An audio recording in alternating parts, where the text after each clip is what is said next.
Okay, this is part 6 of my video series where we look at uh, the one out of maybe billions, perhaps trillions of things that God created, and we disprove evolution and the Big Bang theories, which leaves and narrows it down in this world that there's only really one other conclusion a logical and rational mind can come to in this world, and that is a creator must exist. You know, if you only have like three big options in the world, that, you know, the Big Bang theory, evolution, or a creator, I can't prove to you through science that God exists. And I've explained throughout the first 5 parts many times that there's never going to be any scientific proof that God exists. Why? Because when God created the world, the universe, he had to make sure that there would be no scientific evidence that he exists, because you have to have faith to believe in God. You understand it? If there's any scientific proof in the past or now or in any generations in the future uh, would run across scientific evidence of God, it would destroy faith. See?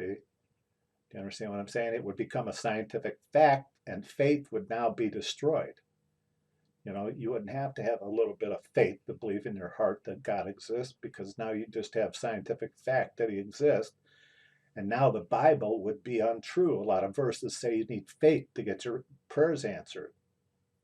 You need faith to please God. You need faith to believe in Jesus Christ, his son, to be saved. Well, now if you have scientific fact that God exists, faith gets destroyed. It becomes irrelevant. Do you understand the logic here? Therefore, God created the world, the universe, in a fashion that he made it so man would never find any scientific proof that he exists. He had to. Do you understand? Otherwise, faith is irrelevant. So if you're waiting for scientists to come up with scientific proof that God exists, you're wasting the most valuable thing in your life, time. You really are. And unfortunately, a lot of people that get into the scientific part of life think that science is above, the spirituality or religion. They think that they take a downward view on religion, and unfortunately, their ego and their pride really get distorted and become really big. And Satan will use your own pride to lead you down your own path of self destruction. Do you understand what I just said?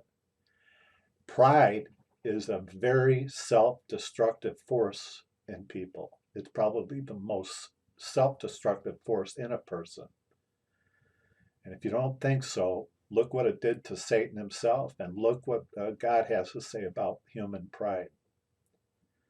Do you understand? Do you really think billions of people in this world are really that ignorant and that stupid? That says a lot about yourself. Science is not the end all be all. The word science is actually in the Bible 2 different times. But I could go on and tell you things, but I'm just going to keep this video short, okay? Uh, Everything you see in this world is created. It didn't evolve. The Big Bang Theory, in my opinion, is closer to what took place when God spoke and these things came into existence on the particular days that he created these things. You know, he doesn't talk about every little thing in the Bible. He couldn't. Do you understand? He just couldn't. He talks about main things, like when the moon was created. The moon was created on the fourth day. The sun was created on the fourth day. Some people think that when he said, "Let there be light" on the first day, that he created the sun on the first day. You need to read the Bible very carefully. He created the sun on the fourth day, not the first day. When he said, "Let there be light" on the first day, he was talking about spiritual light. That is invisible spiritual light, meaning awareness, a truth, and understanding. you understand? An awareness of truth, a wisdom, understanding. He made spiritual light, spiritual awareness or truth first before he made anything physical. He made things in order. Do you understand? He started with making truth. He established truth and an awareness of truth. Do you understand? First, before he made anything else. You see how he had to do that first. Do you understand? Anyway, if you read the Bible carefully, he did these things. I'm sure there was a big bang when he made the earth out of nothing. Bang. And all the complex systems in the earth. Do you understand? I'll give you an example. Like the moon is much easier because it's less complex than the earth. Okay. When he made the moon on the fourth day, he made the moon to look very old. He made it with craters that are already in it that we can see through our Hubble telescope. And you can kind of see that it's pitted, with your natural eye, you can kind of see it's got dark spots. The moon never spins. You always see just the same face of the moon. It never spins. We never see the dark side of the moon. Now, if you want to look at some of my other videos, I'll get into what the moon symbolizes. I don't want to get into that on this video. The moon does symbolize a spiritual entity. The earth does too. So does the sun. So do the stars. So does a falling star. You can look at my other teachings to understand those things.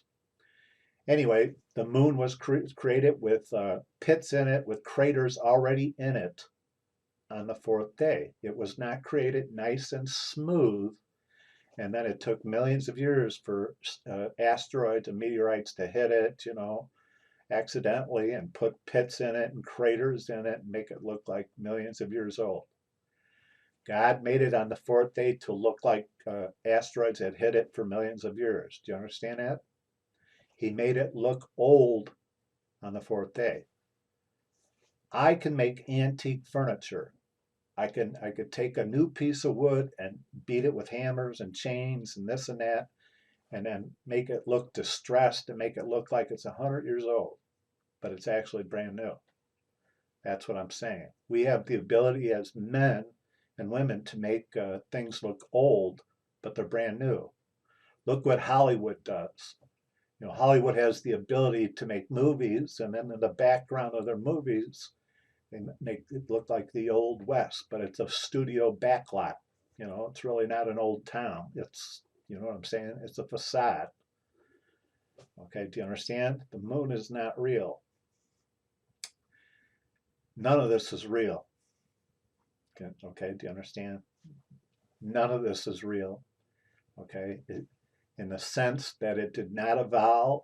It did not take millions of years the moon did not take millions of years to get all these crater holes in it and pits in it and asteroids hit it and meteorites hit it and falling stars. It was created on the fourth day to already look like that. And then stars were made, and some stars and asteroids are set into motion to make it look like, well, the possibility of them hitting it is great because look at their stuff moving around up in space. This is an artificial world, an artificial universe. It's not real. It is created. It did not evolve through millions and billions of years. We live in an artificial world. It's synthetic. Do you know what synthetic means? It's created. It's an artificial terrarium. As a kid, I don't know if you're a kid and you got a turtle and you put them in an aquarium and you put branches and leaves in it, and maybe you made a little pond in it with rocks, and the little turtle thought he was living in a natural setting because this is where he came from. It's like that. It's like man is living in a terrarium, so to speak. Okay, that might be hard for you to swallow. Do you understand? But what I'm telling you is the earth did not evolve. It was created. Think of the word created. It did not evolve and get bigger from a little bean and an explosion and time and space and black holes and quantum physics and all this stuff. Do you understand? It is created. Poof. God created it on the days he created it, okay? That's hard for your mind to wrap your mind around that, but it is what it is, see? It's synthetic. It's not real. Do you understand what I'm telling you? It is created. I'll keep saying that. It's created. It's not, it did not evolve and get bigger after millions and billions of years, and mountains started shifting and all this stuff happened and the continents split it and this and that. It just, God created it and then put it in motion to make it look like these things might have happened. Do you understand? He made monkeys and apes to make it look like evolution might have happened because they look very similar to man. He did all these things, do you understand, to make it look like we evolved, to make it look like a big bang happened, because he had to erase any evidence that he existed. This is a synthetic world.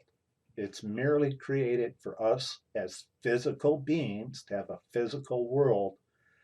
But don't forget, you have an invisible part of you too. Your spirit, you have a heart, not the organ that pumps blood. Your spiritual part of you, your soul. You are a soul. You have a heart with all your rich emotions of sorrow, laughter, of joy. Do you understand? You have a mind, not brain matter. I'm not talking about the physical brain matter in your head. I'm talking about your mind, your spirit, your heart, your soul. That's the invisible part of you. Do you understand? For the most part, your soul is always in your body. You understand? But I'm not going to get into this thing about your soul. Sometimes can be in hell, can be in heaven too. God can put your soul in hell as you live. This is a let's put it this way. God is more real than you, and he's invisible, spirit. The spiritual part of you is more real than the physical part of you. The real you is the invisible part of you. This physical part of you is less real than the invisible part of you, okay? I'm talking in circles here a little bit, but who is the real you? It isn't the physical part of you. It's the invisible part of you, the person inside, thinking. People sometimes say things they don't mean. They're nice to people, but they really hate people, kind of thing. You know what I'm saying? The real you is a spiritual person inside. I'll say it again. The invisible you, spirit, is more real than the physical part of you. Put it this way. How do you see? Most people say with your eyes. You don't see with your eyes. Dead people have eyes. They don't see anything. What's missing? Their soul. How do you hear? You hear with your ears. You don't hear with your ears. You hear with your soul. Dead people have ears. They don't hear a thing. They have ears. You don't hear with your ears. You hear with your soul. You see with your soul. You are a living soul. Read Genesis. When God breathed into Adam's nostrils, he became a living soul. You don't possess a soul. You are a soul. You see with your soul. You hear with your soul. You feel with your soul. You are a soul. This is just a costume. It's dead. It'll return to dirt someday. Do you understand? Anyway, so the invisible part of you is the real you, your spirit. Do you understand? The physical world which you live in is an illusion, so to speak. Do you understand? I'm not saying it's an illusion. It is less real than the spiritual world. Do you understand? Heaven is more real than this place. God is more real than this place. This is a synthetic world. It was merely created because we were created in a physical body. So God made a physical world in which we could live to serve God, a physical place. But it did not evolve. It was merely created, but he created it in a fashion where it looks like it's been around for billions of years. He just did it that way so it would throw us off that he existed, because then it forms faith. Do you follow what I'm saying? He had to make it in a fashion so we would question whether he existed or not. He had to, because it creates an atmosphere that you would have to have faith, a little faith, to question, does he exist? Does he not exist? Does he exist? Maybe he does, maybe he doesn't. Well, I believe in my heart he does. See? Blind faith. Because there's no physical evidence of God. Think of the word physics. Stephen Hawkins and this and that. Physics. Physics is in the word physical. Okay? Physics, people that are into physics can only deal with the physical world. They can't prove anything about the spiritual world, because they can only deal with physical things. That's why they're on, but the problem with them is they're so narrow-minded. They only have tunnel vision for physical things because they're into physics. The word physics is in physical. Do you understand? So they exclude the other half of the human being, which is spiritual. You are both physical and spiritual, see? And physics don't even get into the other half of the human being, the spiritual part, see? And that's the trouble with science. Science doesn't even want to deal with the spiritual part of the human. They act like it doesn't even exist. And then they put science up on a plateau and say, well, everybody that's a scientist must be a superior human being than the rest of us. And that's where pride gets kicked in. And then people that are scientists or physicists or they're in quantum physics, they start acting like they're just a notch better than a religious person, say as a Christian, maybe a Jew. And that's what really messes up a person's life. Pride is something that will lead you down a road of self-destruction. Evolution is just a theory. There's no basis in reality to it. It's a theory. It's unprovable. There's no evidence to it at all. And there's never going to be, because it's, number one, it's not true. Number two, there's no evidence to it at all. And God has a great sense of humor. To make monkeys, chimpanzees, if you ever go to the zoo, they pick their nose and, do other things that are just human-like too, and have little hands and noses. And like I said, God has an awesome sense of humor. You have a sense of humor, don't you? God is very funny. He is. Do you understand? Anyway, so that's the great mystery. I went a long ways in my video here. I took one thing, an orange and an orange tree, all led by the Holy Spirit here.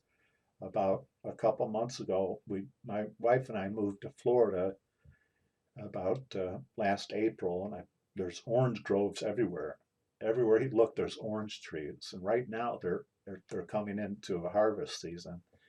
And I slowly learned about oranges, and we were riding down the road. We were going out to dinner, and through the Holy Spirit, all these wonderful things started to come out of me, and my wife was trapped in the car with me.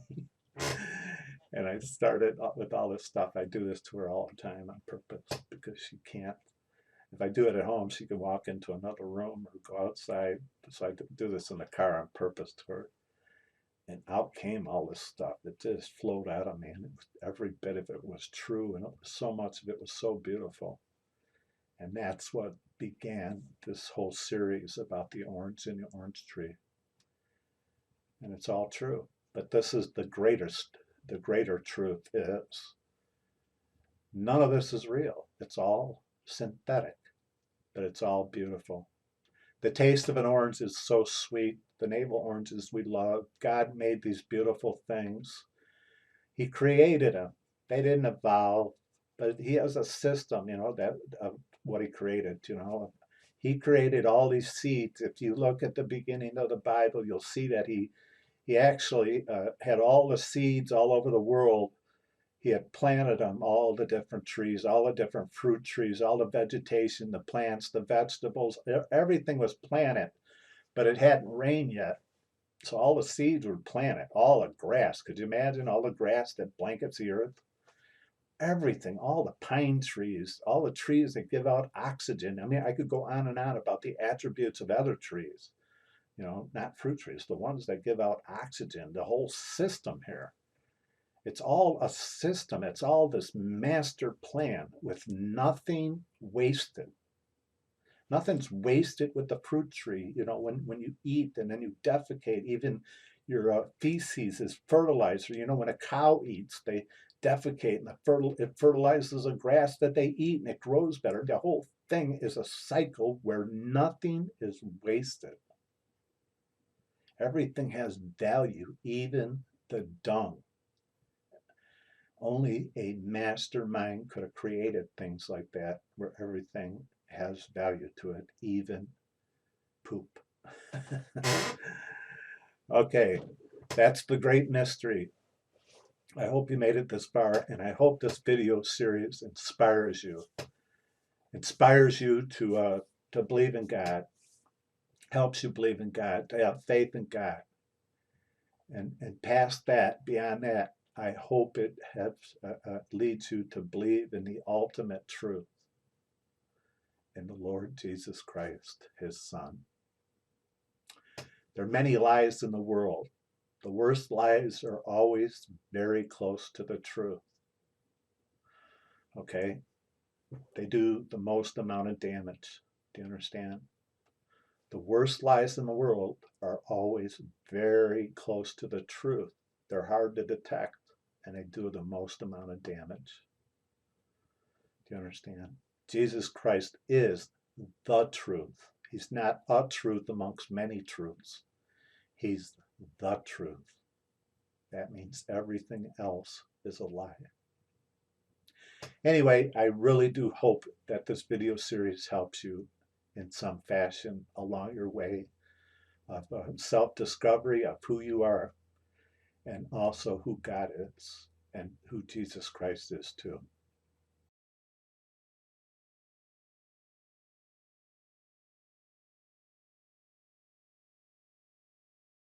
Searching for some freedom, searching for some freedom. So I intend to sing them songs to spark memory. So what is a man with no history? Who am I? Where am I? What is this place? We're just spinning in space. I will be light, yo, yo, yo, yo, yo. I will be light, yo, oh, oh. I will be light, oh, oh, oh, oh. I will be light, yeah. Lights out, time will continue without you. So in the end, it's not about you, but what did you do? Who do you love? Sit beside you, or beside you. Many died in the name of vanity. Many died in their mind's eye for justice. We died for you and still do. So I say to you, this is nothing new. I will be light, yo, yo, yo, yo, yo. I will be light, yo, oh, oh. I will be light, yo, yo, yo, yo, yo. I will be light, yo, oh, oh.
to shine, to shine. Burn away the darkness, you got one tiny moment in time for life to shine. Burn away the darkness, you got a tiny moment in time for life to shine, to shine. To burn away the darkness, you got a tiny moment in time for life to shine.